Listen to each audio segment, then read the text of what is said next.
না শুনিলে সাধুর কথা। হ্যাঁ, সংসার ভজিলি গৌরাঙ্গ ভুলিলি, না শুনিলে সাধুর কথা। ইহকাল পরকাল দুকাল খোয়াবে, খাইবে আপন মাথা। তা সেই জন্যে বৈষ্ণব আচার্যরা এই আহ্বান করেছেন ভক্তি বিনোদ ঠাকুরের ভাষায়, এমনও দুর্লভ মানব দেহ পাইয়া কি করেছ ভাবনা কেহ, এবে না ভজিলে যশোদা সুত চরমে পড়িবে লাজে। এ মনুষ্য সকল, আপনারা যে দুর্লভ মানব জীবন পেয়েছেন তা হরিভজন করবার জন্য, তাই আপনারা হরিভজনের জন্য বদ্ধপরিকর হন এবং দুর্লভ মানব জীবনের অবমূল্যায়ন করবেন না। আর এটা খেয়াল রাখুন, এখানে আপনারা অধিকাংশই ভক্তপ্রাণ মানুষ, আপনাদের কর্ণগুলো ধন্য হয়ে যাবে।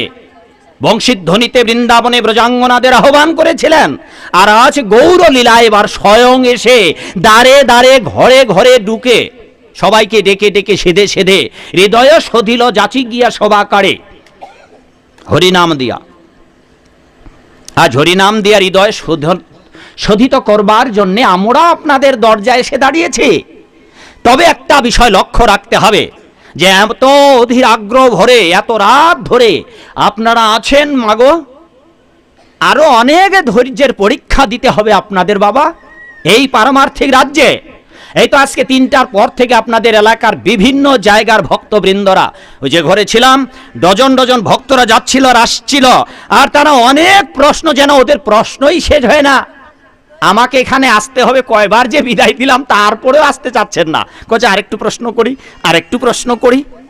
এই যে জানার আগ্রহ, হ্যাঁ এই জানার আগ্রহে আপনাকে একদিন ভগবানের রাজ্যে নিয়ে যাবে। তবে ভগবানের রাজ্যে যাওয়ার জন্য আপনাদের যে ভগবানের ভক্ত হতে হবে, আর ভগবানের ভক্ত হয়ে যে খুব শক্ত করে ধৈর্য ধরে দাঁড়িয়ে থাকতে হবে। ভগবান জীবনে আপনাদের অনেক পরীক্ষা দেবেন। শুনুন একটা কাহিনী, যদি আপনারা ভগবানের ভক্ত হতে চান, অন্তত একটি পরীক্ষা আপনারা জয়লাভ করুন, কোনো কিছুতেই আপনারা বিচলিত হবেন না। সেই জন্য আপনাদের ধৈর্যের প্রয়োজন, আর ভগবান জীবনে আপনাদের অনেক পরীক্ষা নেবেন। মা, বিবাহ উপযুক্ত কন্যা বড় হয়েছে, মেয়ে বড় হয়েছে, মেয়েকে বিবাহ দিতে হবে। মা, ছেলের বাড়ি থেকে ছেলেরা আসেন মেয়ে দেখতে, কিন্তু ওই মেয়েকে দেখে কারোই পছন্দ হয় না, কারো পছন্দ হয় না। মা, তার মানে কি মেয়ে কিরকম তাহলে দেখতে? দেখতে পছন্দের না, সুন্দর না। অথচ বাংলায় প্রবাদ আছে, জাতের মেয়ে কালো ভালো নদীর জল। এই কথা আর আধুনিক যুগে ছেলেমেয়েরা বিশ্বাসই করে না। তাই কালো মেয়ে কেউ আর পছন্দ করে না। কন্যা দায়গ্রস্ত পিতা বড় কষ্টে দিন যাপন করছেন। আত্মীয় স্বজনেরা সিদ্ধান্ত নিলেন যে এমন একজন ছেলে খোঁজা উচিত যে মেয়ে না দেখেই বিয়ে করবে। ঠিক ঠিক এইরকম বিয়ে পাগলা ছেলেও পাওয়া গেল, বিয়ে পাগলা ছেলে পাওয়া গেল, মেয়ে না দেখেই বিয়ে করবে। এমন ছেলেকে দিয়েই বিয়ে ঠিক করা হলো, আর বিয়েও হলো। মাগো, এবার বিয়ের পরে তো পালকিতে উঠে বিদায় নিতে হবে। এটা এ যুগের কথা নয়, কলি যুগের কথা নয়, দাপর যুগেরও কথা নয়, একেবারে ত্রেতা যুগের কথা। পালকিতে করে তো বিদায় নিতে হবে মা পরের দিন। এবার বিবাহ হয়েছে, মানে বিয়ে পাগলা ছেলের সাথেই বিয়ে হয়ে গেছে, মেয়েকে দেখেনি, বিবাহ হয়েছে। এবার বিদায়ের পালা, বিদায় নিয়ে চলে যাবেন পাত্র বরপাত্র, বরযাত্রীরা সবাই যাবেন। এইবার পাত্র এবং পাত্রী দুজনকেই পালকিতে উঠিয়ে বিদায় দেওয়া হয়েছে। বাবা, আপনার পালকিতে বিয়ে হয়েছে? হয় নাই? কি করলেন? কত দেরিতে বিয়ে করছেন যে পালকি বিয়ে হয় নাই?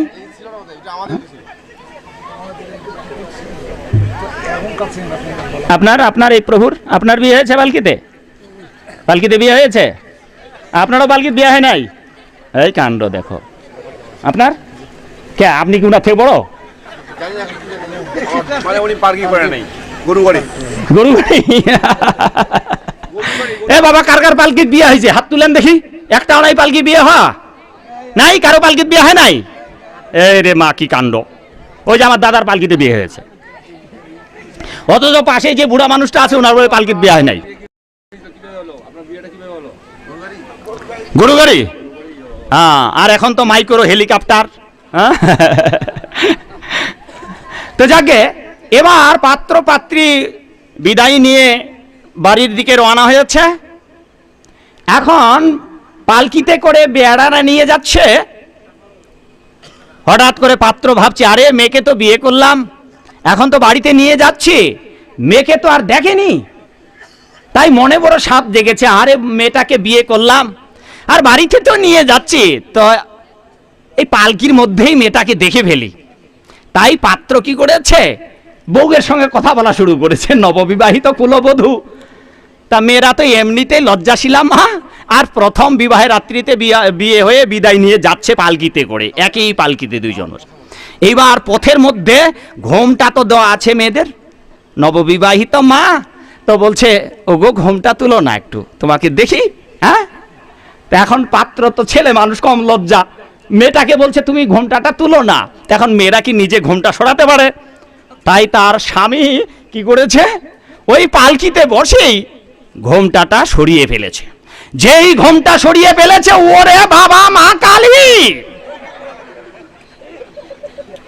এইবার বেয়ারাদের বলছে, থামাও থামাও পালকি থামাও, আর যাবে না, পালকি যাবে না আর।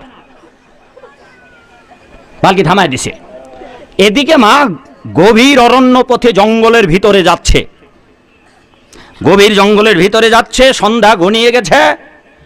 হিংস্র জন্তু, জানোয়ার, সিংহের গর্জন।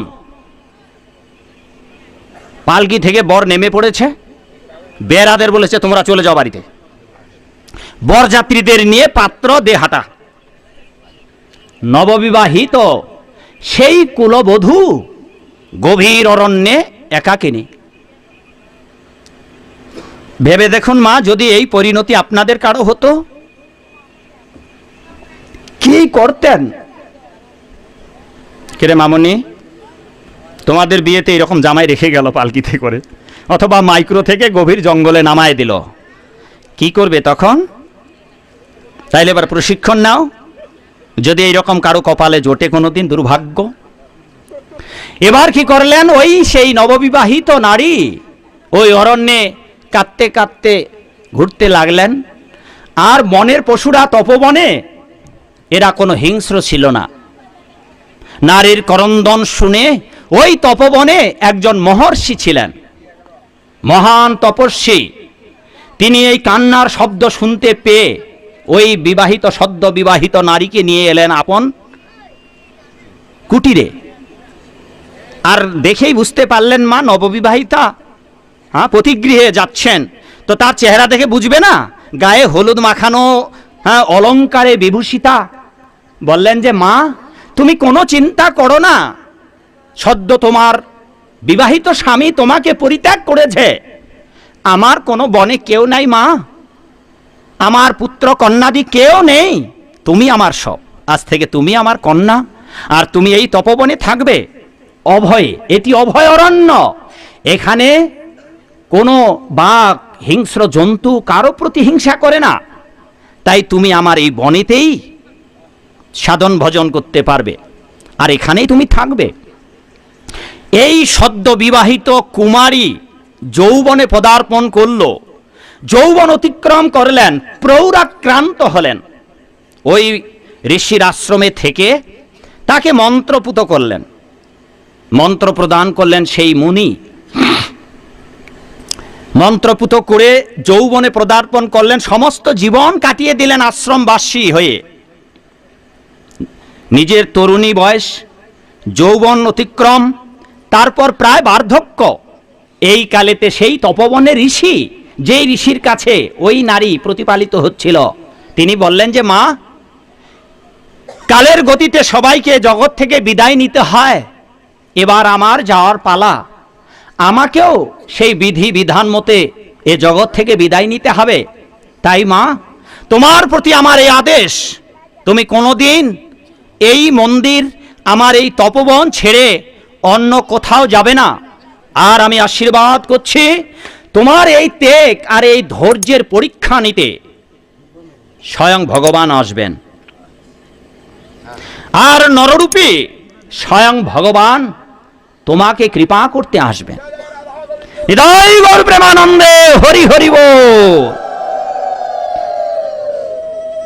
সেই সদ্য বিবাহিত নারী, স্বামী পরিত্যক্তা নারী সারা জীবন বনে বাসে কাটালেন। অবশেষে গুরু কৃপায় সবাই তপবনের লোকেরা, মহর্ষিরা, রাজর্ষিরা, ব্রহ্মর্ষিরা তারা সবাই কানাকানি করতে লাগলো, এ কি পাগল নাকি? আরে ভগবান তো নিরাকার। আর উনার গুরুদেব বলছেন স্বয়ং ভগবান উনাকে দেখা দিতে আসবেন। এ কি আর হয়? যাকে দেখা যায় না, যিনি নির্বিকার, নির্বিকল্প, নিরুপাধিক, তিনি এসে সাক্ষাৎ নররূপে দেখা দেবেন, এ পাগল ছাড়া কেউ বলতে পারে? কোন ঋষিরা বলতে লাগলো, না না, গুরুবাক্য শিরোধার্য। এই তপস্বিনী বহু তপস্যা করেছেন আর প্রতিদিন সমিষ্ট ফল সংগ্রহ করে রাখেন। আর এই তপবনের বনের রাস্তা প্রতিদিন শীতল জল এবং ফুলে সুশোভিত করে রাখেন, যাতে করে প্রভু ওই পথে আসেন। আর প্রতিদিন না খেয়ে প্রভুর জন্য প্রতীক্ষা করে থাকতেন, দাঁড়িয়ে দাঁড়িয়ে, বুঝি এই প্রভু আমার এসে যাবে, এই প্রভু বুঝি এসে যাবে আমার, এই তো বুঝি এসে যাচ্ছে। কারণ গুরু বলেছেন যে তিনি অবশ্যই আসবেন। তাই সারাদিন বৃদ্ধ বয়সে লাঠিতে ভর করে কেঁদে কেঁদে অশ্রু জলে ভাসিয়ে প্রতীক্ষা করতেন, হে গুরুদেব, কবে আপনার কৃপার অবসান ঘটবে, কবে আমার সেই প্রভু আসবেন যাকে নিরন্তর প্রতীক্ষা করছি, যার অপেক্ষায় প্রতীক্ষা করে প্রতিদিন, যার জন্য আমি ফল সংগ্রহ করে রাখছি বন থেকে।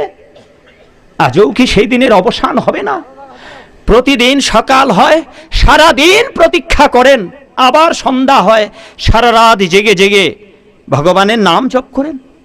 আবার সকালবেলায় প্রতিদিনের ন্যায় আবার প্রতীক্ষা।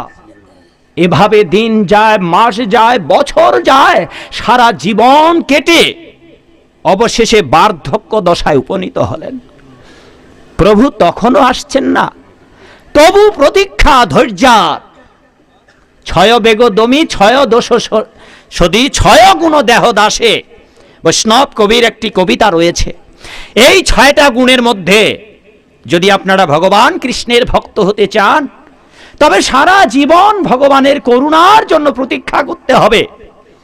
ঠিক যেমন রাত্রি অবসানে দিনমণি উদয়ের জন্য অপেক্ষা করতে হয়, সূর্য উদয়ের জন্য অপেক্ষা করতে হয়, তেমনি করে সারা জীবন ভগবানের করুণার জন্য প্রতীক্ষা করতে হবে।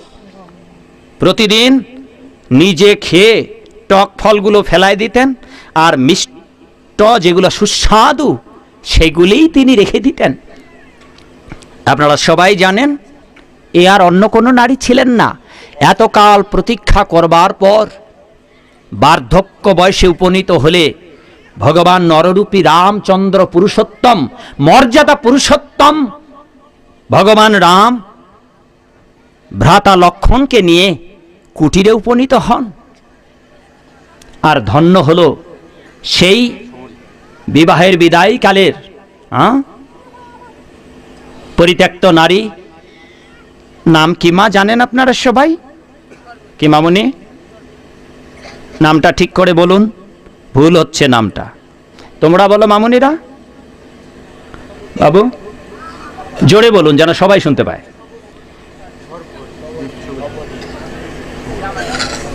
সরবরি না, সবরি, সোজা সবরি।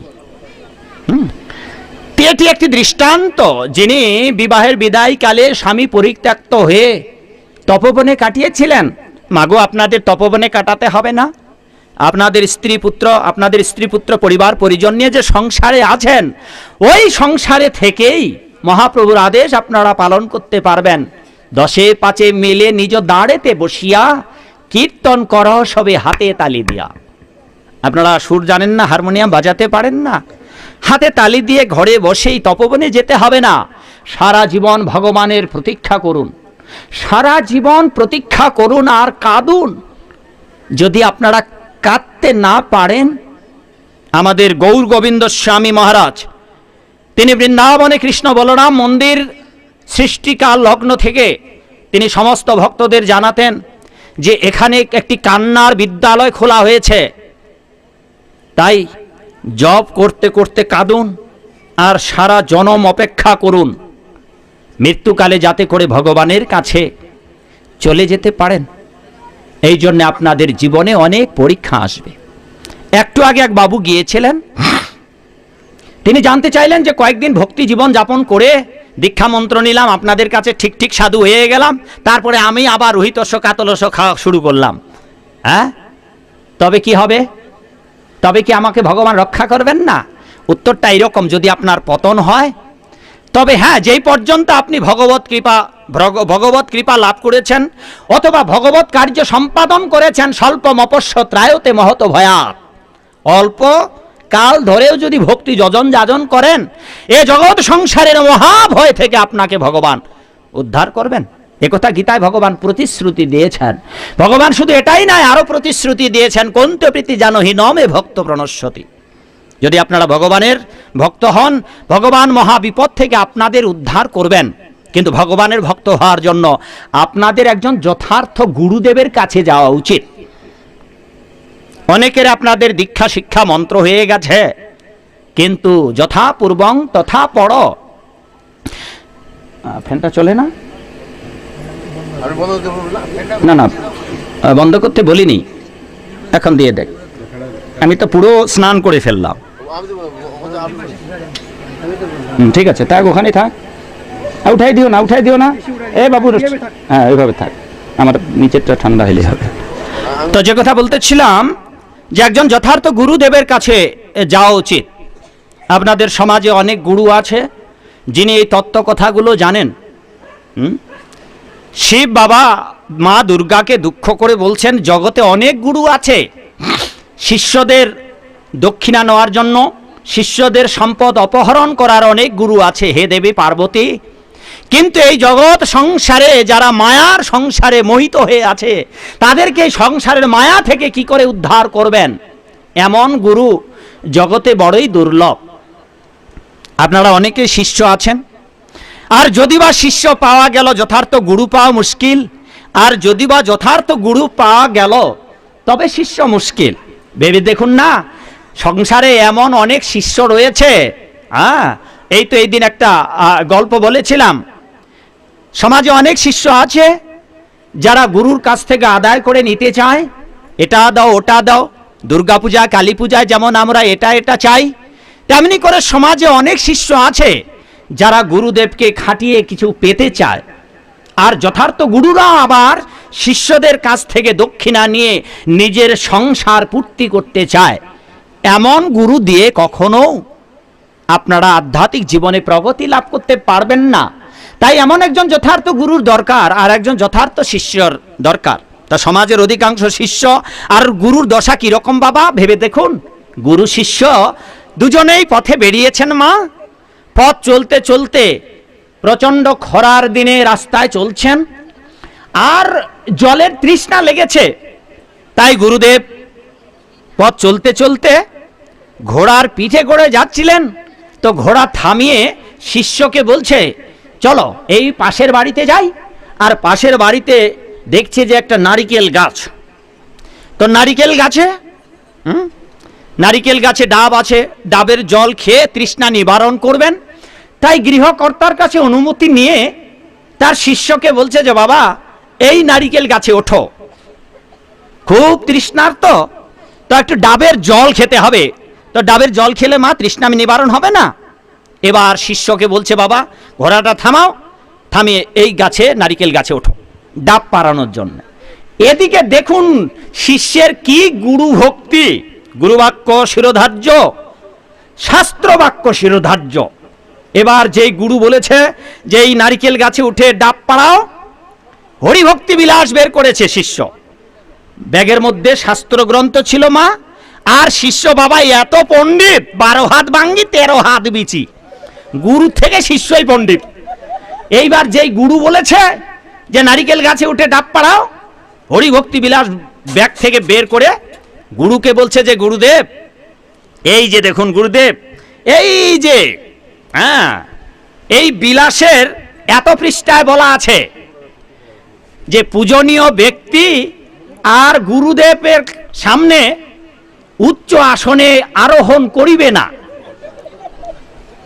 বলছে যেখানে গুরু বা পূজনীয় ব্যক্তি আছে তাদের সামনে উচ্চ আসনে উঠবে না, উচ্চ উপরে আসনে থাকবে না।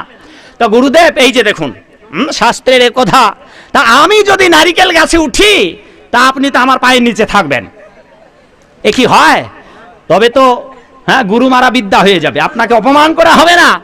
তা আমি আপনাকে নিচে রেখে তো নারিকেল গাছে উঠতে পারি না গুরুদেব। এইবার গুরুদেব তো বয়স্ক মানুষ, বলছে ঠিক আছে বাবা, ঠিক আছে ঠিক আছে, আচ্ছা রাখো রাখো রাখো, তাহলে আমি উঠি। এইবার বেচারা গুরু তো খুব কষ্ট করে নারিকেল গাছে উঠছে রে মা, উঠে নারিকেলের ডাব পাড়িয়েছে, নারিকেল গাছ থেকে ডাব পাড়িয়েছে। এইবার বলছে যে বাবা ওই ব্যাগে চাকুটা আছে, চাকুটা বের করো। এইবার ব্যাগ থেকে চাকু বের করেছে, চাকু বের করে শিষ্য তো পণ্ডিত, আবার হরিভক্তি বিলাস বাইর করেছে। গুরুদেব এই যে দেখুন, এই যে দেখুন গুরুদেব, এই যে এই পৃষ্ঠায় কি বলা আছে? বলে কি বলা আছে বাবা? পূজনীয় ব্যক্তি ও গুরুদেবের সামনে কখনোই ধারালো অস্ত্র ধারণ করিবে না। তা আমি আপনার সামনে কি করে ধারালো অস্ত্র দিয়ে ডাব কাটতে পারি? বলছে ঠিক আছে বাবা রাখো রাখো, আচ্ছা দাও দাও আমাকে দাও অস্ত্রটা। এইবার গুরুদেব অস্ত্র নিয়ে ডাব কাটা শুরু করেছে, ডাব কেটে ডাবে ছিদ্র করে জল বের করেছে। লেপাটা গিলাস বাইর করো, তা গিলাসে জল ঢেলেছে। এখন গুরুদেব ভাবছেন যেহেতু আমার পুত্রের ন্যায় আমাকে যেমন তৃষ্ণা লেগেছে তো আমার শিষ্যকেও তো তেমনই তৃষ্ণা লেগেছে, তাই পিতৃস্নেহে আপত্য স্নেহে তিনি কি করেছেন, আগে ওই শিষ্যকেই খেতে দিয়েছেন। বলে বাছা তুমি তৃষ্ণার্ত, তো তুমি খাও, তুমি আগে খেয়ে নাও। এইবার কি করেছে, শিষ্য একেবারে উত্তরীয় টুত্তরীয় রেখে একেবারে আটসাট করে হা হা হা গুরুদেব অবশ্যই অবশ্যই গুরুদেব, আপনার বাক্য শিরোধার্য, আপনার বাক্য কি অমান্য করা যায় গুরুদেব? হ্যাঁ গুরুদেব। এইবার একেবারে হাঁটু গেড়ে শুয়ে পড়েছে, সাষ্টাঙ্গে প্রণাম দিয়ে জোড় হাত করে গুরুদেব একেবারে দুই হাত এইরকম করে অঞ্জলি বেঁধে বলছে গুরুদেব দেন, গুরুদেব গ্লাসটা আমাকে দিন। হ্যাঁ ভক্তি ভরে তো আমাকে আপনার আদেশ পালন করতেই হবে। এইবার ভক্তি ভরে গুরুদেবের কাছ থেকে গ্লাসটা নিয়ে এক নিঃশ্বাসে ঢক ঢক ঢক ঢক ঢক ঢক করে খেয়ে শেষ। আর গ্লাস উল্টিয়ে দেখিয়ে বলছে যে গুরুদেব এক ফোঁটাও রাখি নাই, আপনার আদেশ অক্ষরে অক্ষরে পালন করা হয়েছে। ভেবে দেখুন, সমাজে এইরকম অনেক শিষ্য আছে, আর অনেক গুরু আবার এইরকম আছে। গুরু শিষ্য বের হয়েছে, আর যেতে যেতে প্রতিমধ্যে ক্লান্ত হয়েছে, ঘেমে গেছে। এই যেমন আমি ঘেমে যাচ্ছি, ঘোড়া থামিয়েছে, ঘোড়া থামিয়ে বলছে এই বাবা আমার গায়ের উত্তরীটা দাও তো। মানে উত্তরীটা শিষ্যের ঘাড়ে ছিল। কয়েছে গুরুদেব ঘোড়া এত জোরে দৌড়াইছে তো ঘাড় থেকে উত্তরীটা পড়ে গেছে, লাই বাটা তুলিস নাই কেন? গুরুদেব আপনি তো বলেন নাই, আপনার আদেশটা না পাওয়া পর্যন্ত আমি কি করে তুলি? লাই বেটা এরপর থেকে ঘোড়ার উপর থেকে নিচে যা কিছু পড়বে চলতে সব আমাকে তুলে দেবে। ঠিক আছে গুরুদেব, এবার আপনার আদেশ শিরোধার্য। এইবার গুরু শিষ্য হ্যাঁ গুরু সহ আবার ঘোড়ার পিঠে উঠেছে। যেই ঘোড়াকে একটা মারছে চাবুক, অমনি তো ঘোড়া দৌড়া শুরু করেছে, আর দৌড়াতে না দৌড়াতে ঘোড়া পায়খানা করা শুরু করেছে। আর যেই ঘোড়া পায়খানা করা শুরু করেছে, বেটা শিষ্য তো পিছনেই বসে আছে, পিছনে হাত এইরকম করে পায়খানা নিয়ে, হ্যাঁ যে ঘোড়া পায়খানা করছে ঘোড়ার পায়খানা নিয়ে গুরুদেবকে সামনে দিচ্ছে, গুরুদেব নেন। এইবার গুরুদেব যেই পায়খানা দিচ্ছে ঘোড়ার, গুরু বলতে এই ব্যাটটা করো কি, তোমাকে পায়খানা দিতে বলেছি। বলে গুরুদেব ক্ষমা করবেন, আপনি তো একটু আগেই বললেন যে যা কিছু পড়বে সব আমাকে তুলে দেবে। হ্যাঁ তার এখন বলতেছেন যে এটা দেবে, হ্যাঁ আমি তোমাকে পায়খানা তুলে দিতে বলি নাই। দয়া করে গুরুদেব এইবার তো আমার ভুল হচ্ছে আপনার কথা আদেশ পালন করতে গিয়ে, তো দয়া করে আপনি ঘোড়া থামান আর আপনি আমাকে একটা তালিকা তৈরি করে দেন। এইবার হ্যাঁ দেখি একখান কাগজ দেখ, একটা তালিকা তৈরি করি। এইবার হ্যাঁ গুরুর কাছ থেকে বলে গুরুদেব বলুন কি কি তুলবো আমি। এবার সব একটা একটা করে তালিকা তৈরি করেছে, মানে ঝোলা লাঠি ল্যাপ কাতা কম্বল সাধুর যা আছে সম্বল গুরুদেবের সবটার একটা লম্বা তালিকা তৈরি করেছে। এইবার তালিকা তৈরি করে বলে, এইবার ঠিক আছে তো? বলে হ্যাঁ গুরুদেব, এইবার আর সমস্যা নাই, এইবার আপনার আদেশ অক্ষরে অক্ষরে পালন করা হবে। এইবার তালিকাটা পকেটস্থ করে আবার ঘোড়ার পিঠে উঠে যাত্রা শুরু করেছে। ওরে মা বাবা যেতে যেতে যেতে যেতে গভীর জঙ্গলে প্রবেশ করেছে। যেই গভীর জঙ্গলে গিয়েছে, জঙ্গলে ঢুকতে নাক ঢুকতে বিরাট এক শিয়ালের ঝাঁক এই রাস্তা থেকে ও রাস্তা দিয়ে দৌড়াদৌড়ি করছে। আর ঘোড়া ওই শিয়ালের ঝাঁক দেখে ভয়ে এমন জোরে লাফাতে শুরু করেছে, আর লাফাতে লাফাতে গুরু শিষ্য দুইজনে চিৎপটাং হয়ে রাস্তায় পড়ে গেছে। এইবার শিষ্য তো যুবক, শিষ্য তো তাড়াতাড়ি উঠেছে, আর বেচারা গুরু বৃদ্ধ মানুষ, দশা কি হয়েছে রে বাবা? ওরে মা পাহাড়ের মতো উঁচু রাস্তা, উঁচু রাস্তায় গুরুদেব ঘোড়ার পিঠ থেকে পড়ে একেবারে গোড়াতে গোড়াতে গোড়াতে গোড়াতে গোড়াতে গোড়াতে রাস্তার নিচে পড়ে গেছে। এদিকে শিষ্য কি করেছে, উঠে পকেট থেকে তাড়াতাড়ি তালিকা বের করছে, বাইর করে একটা করে দেখতেছে আর উঠাচ্ছে ঘোড়ার পিঠে, দেখতেছে আর উঠাচ্ছে, দেখতেছে আর উঠাচ্ছে। এইবার উঠা শেষ, ঘোড়াটা নিয়ে রাস্তার পাশে বট গাছের নিচে ঘোড়াটাকে বেঁধে ঘোড়ার পাশে বসে শিষ্য আরাম করছে। এদিকে বেচারা সেন্সলেস পড়ে বুড়া মানুষ খরার দিনে, হ্যাঁ একেবারে গড়াতে গড়াতে তো গর্তে পড়ে গেছে।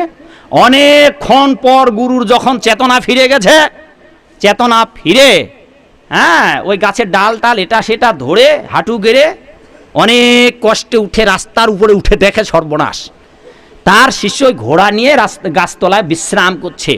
অতি কষ্টে গুরু মাজায় ব্যথা পেয়েছে, হাঁটতে হাঁটতে গিয়ে শিষ্যকে বলছে যে বাবা তুমি এইখানে বিশ্রাম করছো, আর তোমার গুরুদেব ওই গর্তের মধ্যে পড়ে জ্ঞান হারিয়েছে, হ্যাঁ তা তুমি আমাকে তুলো নাই যে? তালিকাটা বের করে দেখাচ্ছে যে গুরুদেব এই তালিকায় তো আপনার নাম নেই।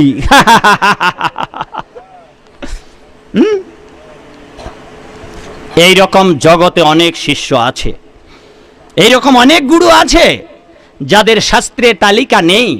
ফলে আপনাদের এই দুর্দৈব দশা, কার কাছে গিয়ে এই ভগবানের কথাগুলো আপনারা জানবেন?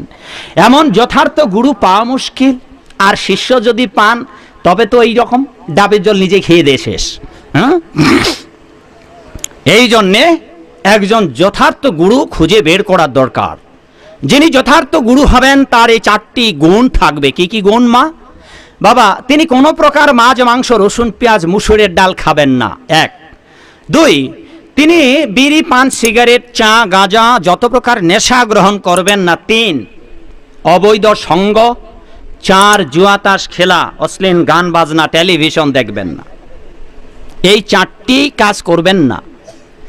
আর 1 নম্বর তার 5টি অঙ্গের ভূষণ থাকবে, গলে মালা, কপালে তিলক, মাথায় শিখা, বহির্বাস, কৌপিন, এই 5টি অঙ্গের ভূষণ। আর সদা মুখে কৃষ্ণ নাম, নিজে আচরি ধর্ম সবাইকে শিখাবে, কারণ নিজে না আচরিলে ধর্ম শিখানো না যায়, এই তো সিদ্ধান্ত গীতা ভাগবতে গায়। চৈতন্য মহাপ্রভুর এই আদর্শ যে নিজে আচরি ধর্ম শিখাইমু সবারে। এইবার আরো যথার্থ গুরু চেনার উপায় হচ্ছে যে যারা এই 4টি দোষ করেন, যেমন যে সমস্ত মানুষেরা এই আমিষ গ্রহণ করে মাছ মাংস রসুন পেঁয়াজ মুসুরের ডাল খায়, নেশা গ্রহণ করে বিড়ি পান সিগারেট চা গাঁজা ভাং তামাক খায়, এদের যদি কোনো গুরুদেব দীক্ষা দেন তবে বুঝতে হবে ওই গুরু ভেজাল, ওই গুরু অসৎ, ওই গুরুকে অবশ্যই পরিত্যাগ করতে হবে। আপনার গুরু চেনার উপায় আপনি স্বয়ং।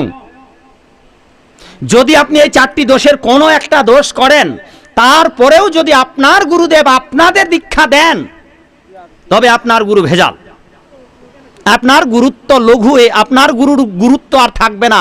আপনার গুরু আপনাকে দীক্ষা দেওয়ার অপরাধে আপনার গুরু পদ বাতিল।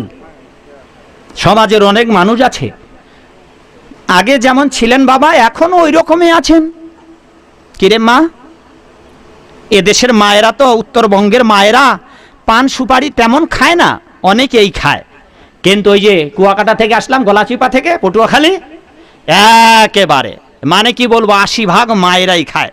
যারা শ্বশুর বাড়িতে গিয়েছে এমনকি যুবতী মামনিরা পর্যন্ত বিড়ি নাইয়া পান সুপারি খায়, অবিবাহিত মেয়েরাও খায়, অথচ ব্রহ্মাণ্ড পুরাণে পরিষ্কার লেখা আছে, তান্ত্রিক তন্ত্রশাস্ত্রে পরিষ্কার লেখা আছে, যারা কেবল পান খাবেন, পান সুপারি, এরা এতটাই ইন্দ্রিয় লিপ্সা পরায়ণ হবে যে ওরা কোনো দিন কৃষ্ণ ভক্ত হতে পারবে না, কেবল পান সুপারিতে যদি আসক্ত হন।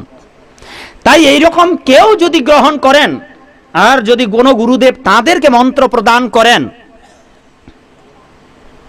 তবে আপনারা খাঁটি ভগবান কৃষ্ণের ভক্ত হতে পারবেন না। আমার এই যে জীবন তরি চলার পথে বইটা আছে অনেকের কাছে, যাদের কাছে নেই, সারা জীবন কাজে লাগবে বাবা। কেন গলে মালা পরতে হবে, কেন একাদশী করতে হবে, কাকে গুরু করতে হবে, কোন গুরু পরিত্যাগ করা যাবে? দুর্গা পূজা, কালী পূজা, সরস্বতী পূজা, কি দোলযাত্রা, ঝুলন যাত্রা, জন্মাষ্টমী, একাদশী, সব বর্ণনাই জীবন্তরীতে রয়েছে। এই জীবন্তরী গ্রন্থের একেবারে উল্টো দিকে কেন তামাক, বিড়ি, পান সুপারি খাওয়া যাবে না, এর ব্যাখ্যা দেওয়া রয়েছে। তাই কোনো শিষ্য যদি এগুলো খায়, কোনো মানুষ, আর তাকে কোনো গুরু যদি দীক্ষা দেয়, তবে ওই রকম গুরু যে দীক্ষা দিয়েছে আর যেই শিষ্য ওই রকম গুরুর কাছ থেকে মাছ মাংস নেশা খেয়েও দীক্ষা মন্ত্র নিয়েছে, এই রকম যারা আপনারা মন্ত্র নিয়েছেন আর যেই গুরু আপনাদের মন্ত্র দিয়েছে, তাবুভৌ নরকং ঘোরং ব্রজত কালমক্ষয়ম, আপনি এবং আপনার গুরু তাবুভৌ, লোভী গুরু কামী চেলা দুইজনে নরকে গেল, আপনাদের দুইজনেই নরকে যেতে হবে। এর জন্য আপনাদের একজন যথার্থ গুরু খুঁজে বের করা উচিত। আজ আন্তর্জাতিক কৃষ্ণ ভাবনামৃত সংঘ ইসকন সোসাইটিতে যথার্থ গুরু রয়েছে, হ্যাঁ বাইরেও গুরু আছে, কিন্তু যথার্থ পরম্পরার বড়ই অভাব। ভগবদ্গীতার 2য় অধ্যায়ের নাকি 4th অধ্যায়ের 2 নম্বর শ্লোকে বলা হয়েছে, এবং পরম্পরা প্রাপ্তমিমং রাজর্ষয় বিদু, ডিসাইপল সাকসেশন। ভগবানের কথাগুলো গুরু পরম্পরার মাধ্যমে এসেছে, আর আপনারা যাকে গুরু করেছেন তার কোনো গুরু পরম্পরা নেই। অর্থাৎ আপনার গুরু যার কাছে মন্ত্র নিয়েছেন তিনি কে, তিনি আবার কার কাছে নিয়েছেন, এইভাবে গুরুর গুরু গুরুর গুরু একেবারে ভগবান কৃষ্ণের কাছে নিয়ে যাওয়ার যদি প্রণালী দেখাতে পারেন, আর যদি তারা 4টি সম্প্রদায়ের অনুমোদিত হন, তবে ঠিক আছে। কিন্তু সমাজে অনেক বৈরাগী আছে, একটা বাবাজি, 3-4টা মাতাজি, তারপর কেউ বা শিষ্য বেটি বিয়া করে ঘুরে বেড়াচ্ছে। এই রকম গুরুর অনেক প্রভাব ছিল, এখন কমে গেছে অনেকটাই। আবার আউল বাউল কর্তা ভাজা নেরা দরবেশ সাই, সখী ভেকি চূড়া দাড়ি স্মার্ত জাত গোসাই, অনেক অপসম্প্রদায় রয়েছে। অনেক গুরু আছে। অনেকে ভাবেন গুরুর ছেলে গুরু, তার ছেলে গুরু না। যদি গুরুর ছেলে গুরু হয়, ডাক্তারের ছেলে ডাক্তার হয়, তবে তো আগে ডাক্তারি পড়তে হবে না, ডাক্তার এমনিতে হয়ে যাবে ডাক্তার ছেলে হলে। মিনিস্টারের ছেলে মিনিস্টার না, হয়তো কেউ চকিদারও হতে পারে। তো গুরুর ছেলে গুরু হয় না, গাধা হয়ে যেতে পারে। ব্রাহ্মণের ছেলে ব্যাক্কেল হতে পারে, ঠাকুরের ছেলে ঠেটাও হতে পারে।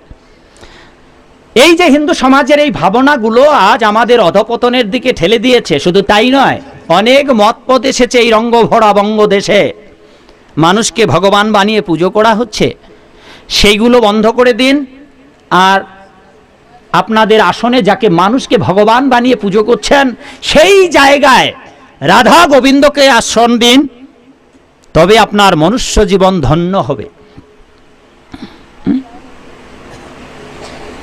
আর যেহেতু কলিযুগ ধন্য যুগ, আর যথার্থ গুরু যদি গ্রহণ করতে পারেন, তবে আপনাদের জীবনে, আপনাদের হৃদয়ে প্রেম ভক্তি জাগরুক হবে। যেমন আপনাদের গুরুদেব অনেকেরই দীক্ষা দিয়েছে, কেন আপনারা ভক্ত হতে পারলেন না মা? কেন আজও ওই লোভ লালসা ত্যাগ করতে পারলেন না? ও মামনি চলে যাচ্ছ মা, এই অভিশাপের কথা মনে নেই? যাও যাও। এবার আরেকটি মধুময় কাহিনী বলতে চাই। যদি আপনারা যথার্থ গুরু গ্রহণ না করেন, তবে আপনাদের হৃদয়ে যে প্রেম ভক্তির বীজ মন্ত্র, তা নষ্ট হয়ে যাবে। যেমন আপনারা যেখানে বসে আছেন, এই জমিটা যদি চাষাবাদ না করা হয়, ওরে মা এখানে বীজ যদি ফেলা হয়, ধান বা ফসল, তবে হবে মা? কি বাবা হবে? আপনারা যেখানে বসে আছেন, চাষাবাদ না করে যে চাষা আলস্য ভরে বীজ না বপন করে পক্ক শস্য পাবে সে কোথায়? যদি বীজ না বপন করেন, চাষাবাদ করে, তবে সে ফসল হবে না। গাছ না গজালে ফসল হবে? তো না খেয়েই মাঠেই মারা পড়বেন কৃষক। এবার দেখুন একটা কাহিনী, মজার কাহিনী শুনুন, তারপর আমরা সেই ঘটনার দিকে যাব। একজন যথার্থ গুরু কেন গ্রহণ করা প্রয়োজন। মধ্যযুগের বৈষ্ণব কবি, একটু আগে যার কবিতার 2 লাইন বলেছিলাম, বিদ্যাপতি। আপনারা বিদ্যাপতির নাম শুনেছেন? বিদ্যাপতি শোনেননি আপনারা? বিদ্যাপতি কবির নাম। যারা বাংলায় মাস্টার্স বা অনার্স পড়েন বাংলা সাবজেক্ট নিয়ে, তারা বিদ্যাপতির কবিতা, বৈষ্ণব পদাবলী, সাহিত্যের কথা, ব্রজবুলির কথা আজও পড়তে পারবেন।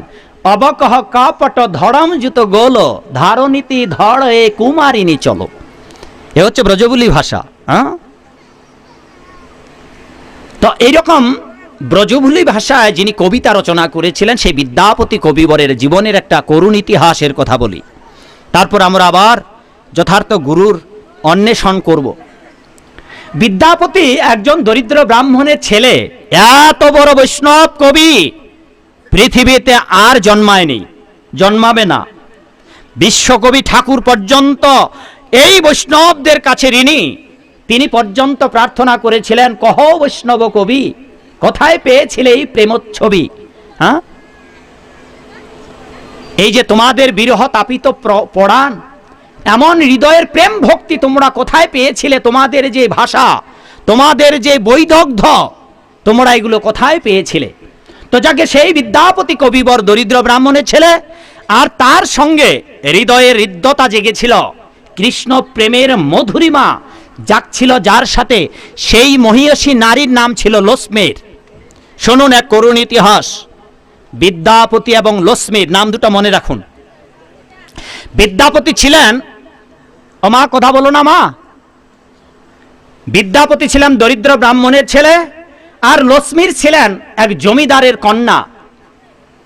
দুজনেই বৈষ্ণব কবি। বিদ্যাপতি যে কবিতা রচনা করতেন, যদি এই কবিতা তিনি সমাপ্ত করতে না পারতেন, তবে অর্ধেক কবিতাটি লক্ষ্মীর লিখে দিতেন। আর লক্ষ্মীর যেই কবিতা লিখতেন, যদি সমাপ্ত না করতেন, তবে বিদ্যাপতি ওই কবিতা সমাপ্ত করে লিখতেন। এরা দুজনেই মন্দিরে বসে রাধা গোবিন্দের আরাধনা করতেন। একদিন ঘটনা ঘটেছে, জমিদারের বাড়িতে প্রতিদিন এক বিশাল মন্দিরে বিদ্যাপতি যেতেন মা পুজো করতে। লক্ষ্মীর জমিদারের কন্যা ওই রাধা মন্দিরে রাধা গোবিন্দের প্রতিদিন পূজা করতেন গোধূলি লগ্নে গিয়ে সন্ধ্যাকালীন সময়ে। এদিকে বিশাল প্রাচীর ঘেরা জমিদারের বাড়ি, লক্ষ্মীর বাড়ি। তো বিদ্যাপতি কি করতেন? বিদ্যাপতি প্রতিদিন ওই দেওয়াল টোপ গিয়ে ভিতরে ঢুকতেন, দেওয়ালে উঠে লাফ দিয়ে নিচে নেমে লক্ষ্মীর মন্দিরে যেতেন। দুজনে রাধা গোবিন্দের কীর্তনাদি আরতি করে রাধা গোবিন্দের প্রেম লীলা কাহিনী ওই মন্দিরে বসে তারা আলোচনা করতেন আর কবিতা রচনা করতেন। এদিকে ঘটনা ঘটল, প্রতিদিন ওই দরিদ্র ব্রাহ্মণের ছেলে সন্ধ্যাবেলায় দেওয়াল টোপ গিয়ে মন্দিরে দরজা বন্ধ করে পূজা করে, আর দুজনে আলাপন করেন। দুজনেই যুবক যুবতী। সাধারণের দৃষ্টিতে এটা দৃষ্টিকটু, তাই লোকজন মারফত প্রহরী মাধ্যমে জমিদার মশাই লক্ষ্মীর বাবা জানতে পারলেন ওই পাড়ার দরিদ্র ব্রাহ্মণের ছেলে তার মেয়ের সঙ্গে ভালোবাসার প্রেমের বন্ধনে আবদ্ধ হয়ে এসেছেন। আর তাই প্রতিদিন দেওয়াল টোপ গিয়ে গোপন পথে তার কন্যার সাথে প্রতিদিন প্রেম বিনিময় করতে মন্দিরে আসেন। এ কথা কোনো পিতামাতা সহ্য করবেন? কোনো পিতামাতাই সহ্য করতে পারেন না। তাই লক্ষ্মীর বাবাও এক ষড়যন্ত্র করলেন মা, বিদ্যাপতিকে হত্যা করবার ষড়যন্ত্র করলেন। বিদ্যাপতিকে হত্যা করবার ষড়যন্ত্র করে কামারের বাড়ি থেকে বিশাল এক শুল তৈরি করে নিয়ে এলেন। শুল বৈদিক যুগেতে, প্রাচীন যুগেতে দণ্ড বিধান করা হতো শুলে চড়িয়ে, অথবা লোহার খাঁচায় নদীতে চুবানো হতো। তা শুলে যাদেরকে এখন তো ফাঁসিতে ঝুলানো হয়, আগের দিনে শুলে বিদ্ধ করা হতো। তো কামারের বাড়িতে বিশাল একটা শুল তৈরি করে আনা হলো। এই শুলে যাতে করে বিদ্যাপতির প্রাণ বিনাশ প্রাপ্ত হয়, সেই ষড়যন্ত্র করে প্রতিদিন যেই দেওয়াল টপকিয়ে বিদ্যাপতি আসতেন ওই লক্ষ্মীর মন্দিরে, সেই দিন প্রতিদিনের ন্যায় সেই দিন তার রাজপ্রহরীদের, জমিদারের প্রহরীদের দিয়ে যেই পথে থেকে উঠে দেওয়ালে ঝাঁপ দিয়ে নিচে নামতেন, তা দেওয়ালের পাশেই শুল লম্বা করে মাটিতে সোজা করে দাঁড় করে রেখেছে। উদ্দেশ্য বাবা, মা দেওয়ালে উঠবে বিদ্যাপতি, আর যে লাফ দিয়ে নামবে শুলে বিদ্ধ হয়ে যেন বিদ্যাপতি মারা যায়। দুর্ভাগ্য, প্রতিদিনের ন্যায় গোধূলি লগ্নে বিদ্যাপতি সেদিনও এসেছেন লক্ষ্মীর সাথে রাধা গোবিন্দের প্রেম লীলা বিলাস আলোচনা আর বৈষ্ণব কবিতা রচনা করতে আসবেন। প্রতিদিনই আসেন, তাদের কোনো অবৈধ প্রেম ছিল না, আর তারা নিরন্তর ওইখানে কৃষ্ণ লীলা কীর্তন করতেন, আর উভয় উভয় বৈষ্ণব কবিতা রচনা করতেন। রাধা গোবিন্দের আরতি ভোগরাগ করে তারা দুজন দুজনার ঘরে চলে যেতেন। এই ছিল তাদের প্রতিদিনের সান্ধ্যকালীন কার্য। প্রতিদিনের ন্যায় বিদ্যাপতি সেদিনও এসেছেন, আর ওই দেওয়ালে উঠে অন্ধকার হয়েছে, তা তো আর দেখা যায় না। মা, কি হয়েছে বাবা? দেওয়ালে উঠে যেই ঝাঁপ দিয়েছেন নিচে নামবার জন্য, আর যা হবার তাই হয়েছে। বিদ্যাপতির বক্ষ বিদীর্ণ করে সেই শুল পুরো ঢুকে পড়েছে বিদ্যাপতির বক্ষে, একেবারে বক্ষ বিদীর্ণ হয়ে এপাশ থেকে ওপাশে চলে গেছে। এবার এত বড় এক জোয়ান শুলের মধ্যে বিদ্ধ হয়েছে, আর শুল ঢুকে একেবারে পিছনে পিঠের দিকে বের হয়েছে, আর বিদ্যাপতি শুলের মধ্যে বিদ্ধ হয়ে আস্তে নামতে নামতে একেবারে মাটিতে পড়ে গেছে, আটকা পড়ে গেছে শুলের মধ্যে, পুরো ঢুকে পড়েছে। এবার বিদ্যাপতি বুঝতে পাচ্ছেন যে এবার আর প্রাণে আর রক্ষা নেই, তাই কি করেছেন মা? প্রতিদিন যে পূজার ওই ধূপ জ্বালানো হতো, তো ছাই বা অঙ্গারগুলো দেওয়ালের পাশে ফেলায় দেয় না অনেকেই, তো প্রতিদিনের যে ধূপ ধুনা জ্বালানোর জন্য, ধূপবাতি জ্বালানোর জন্য যে ছাইগুলো কয়লাগুলো ফেলাতো, তো কয়লা পাশে ছিল। বিদ্যাপতি প্রাণ ত্যাগ করবেন, এই মুহূর্তে ভাবলেন যে লক্ষ্মীকে তো এই খবর দেওয়া গেল না, দুর্ভাগ্য, এই শুলে বিদ্ধ হয়ে আমাকে চলে যেতে হবে। তাই পাশে কয়লা নিয়ে দেওয়ালের মধ্যে কবিতার একটি লাইন লিখে দিলেন। শুনুন সেই কবিতার লাইনটি কি? প্রেমক অঙ্কুর আত জাত ভেলো।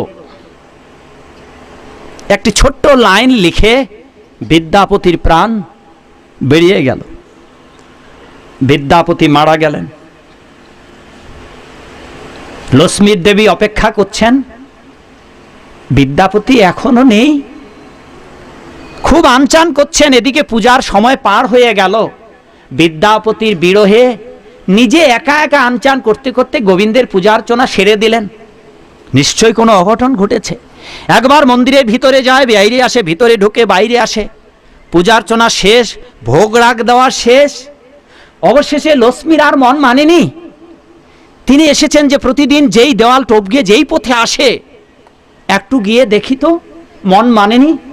সে একেবারে হাঁটতে হাঁটতে দেওয়ালের পাশ পর্যন্ত গিয়ে দেখে সর্বনাশ। মা, সর্বনাশ বাবা, সর্বনাশ হয়েছে।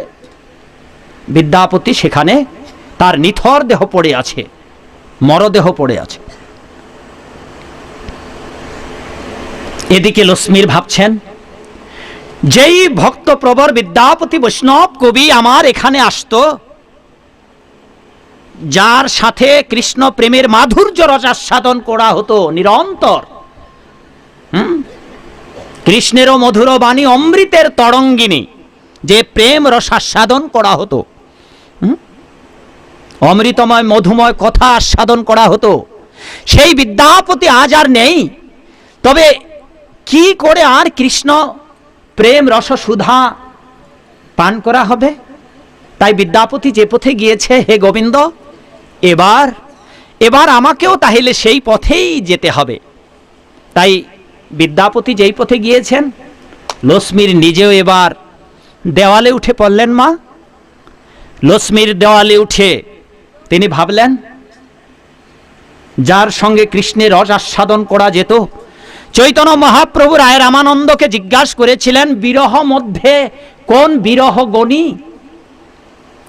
মহাপ্রভু উত্তরে বলেছেন, রামানন্দ উত্তরে বলেছেন, মহাপ্রভুর প্রশ্ন উত্তরে রামানন্দ বলেছেন, কৃষ্ণ বিরহ ভক্ত বিরহ গণী। জগতে যত বিরহ আছে, সবচেয়ে শ্রেষ্ঠ বিরহ ভক্তের বিরহ। সেই ভক্তপ্রবর বিদ্যাপতি আজ এ জগতে নেই। তাই লক্ষ্মীর কি করেছেন? দেওয়ালে উঠেছে মা। এবার লক্ষ্মীর দেওয়ালে উঠে তিনি স্বেচ্ছায় বিদ্যাপতির যে গতি হয়েছে, তারও যাতে সেই গতি হয়, তিনি এবার সেই শুলের মধ্যে মা লক্ষ্মীর দেবী তিনিও ঝাঁপ দিয়েছেন। এবার যা হবার তাই হয়েছে। লক্ষ্মীরও ঝাঁপ দিয়েছেন শুলের মধ্যে স্বেচ্ছায়, আর ঝাঁপ দিয়ে লক্ষ্মী দেবীর বক্ষ বিদীর্ণ করে শুল বেরিয়ে পড়েছে।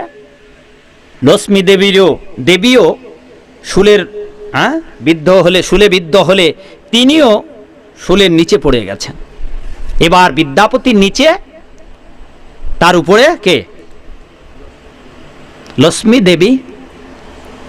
লক্ষ্মী দেবী এই অবস্থায় পতিত হয়ে রক্তক্ষরণ হতে লাগলো, আর তিনিও শুলে বিদ্ধ হয়ে প্রাণ ত্যাগ করবেন। এই মুহূর্তে দেখলেন দেওয়ালের মধ্যে কবিতার ওই একটি প্রথম লাইন বিদ্যাপতি কবিবর লিখে নিজের প্রাণ বিয়োগ ঘটিয়েছেন। লক্ষ্মী দেবীও পাশে কয়লার টুকরা পেয়ে তিনিও ওই কবিতার লাইনের নিচে আরেকটি লাইন লিখে দিলেন। সেই লাইনটি শুনুন। সেই লাইনটি হচ্ছে, প্রথম লাইনটি ছিল, প্রেমক অঙ্কুর আত জাত ভেলো। এই লাইনটি লিখে বিদ্যাপতি বিদায় নিয়েছেন। নিচে লক্ষ্মীর লাইনটি লিখে দিলেন আরেকটি, ন ভেলো যুগল পলাশ। এইটুকু লিখে বিদ্যাপতির কাছে তিনিও নিজের প্রাণ ত্যাগ করলেন। এবার দুজনেই শিলে বিদ্ধ। ওদিকে লক্ষ্মীর বাবা, অনেক দেরি হচ্ছে মা, নির্দিষ্ট সময় পূজার্চনার সময় পার হয়ে গেছে, তখনও লক্ষ্মী দেবী মন্দির থেকে গৃহাভিমুখে প্রত্যাগমন করছে না, ফিরে আসছে না। তাই দাড়িকে পাঠিয়ে দিয়েছে, প্রহরীকে পাঠিয়ে দিয়েছে, যাও গিয়ে দেখো কেন এখনো ফিরছে না। গিয়ে দেখে সর্বনাশ, যেই শুলে বিদ্যাপতিকে হত্যা করার ষড়যন্ত্র করেছিলেন, সেই শুলে একা বিদ্যাপতি মারা পড়েনি। কোথায় বলে বাবা, অন্যের জন্য গর্ত করলে কিরে মা নিজেই সেই গর্তে পড়ে। বিদ্যাপতিকে হত্যা করার ষড়যন্ত্র করে নিজের সর্বনাশও ডেকে এনেছিলেন লক্ষ্মীর বাবা। এবার কান্নার রোল জমিদারের বাড়িতে। দৈবাত ক্রমে সেই বাড়িতে তাদের একজন যে গুরুদেব ছিল মা, সেই গুরু ওই বাড়িতে ওই দিন এসেছে। এই গুরুদেব লক্ষ্মীর বাবাকে বলেছিলেন, হে জমিদার মশাই শুনুন, আপনি বড় অন্যায় করেছেন, আপনার বড় পাপ হয়েছে, তবে একটি উপায় আমি আপনাদের করে দিতে পারি। আমি আপনার এই লক্ষ্মীকে প্রাণ দান করতে পারি, তবে একটি শর্ত আছে। যদি আপনি এই শর্তে রাজি হন, তবে আমি আপনার লক্ষ্মী দেবীকে প্রাণ ফিরিয়ে দেব। কি শর্ত? কিরে মা, যে কোনো শর্ত মানতে রাজি হবেন তো? যদি আপনার মেয়ের এইরকম কিছু হয় কোনোদিন, আমি আপনার মেয়ের প্রাণ ফিরিয়ে দেব, তবে একটি শর্ত, যাদের চরিত্রে আপনি কলঙ্ক আরোপ করেছিলেন, এদের ছিল ভগবত বিশুদ্ধ প্রেম, এদের কোনো জৈবিক আকর্ষণ প্রাণের টানে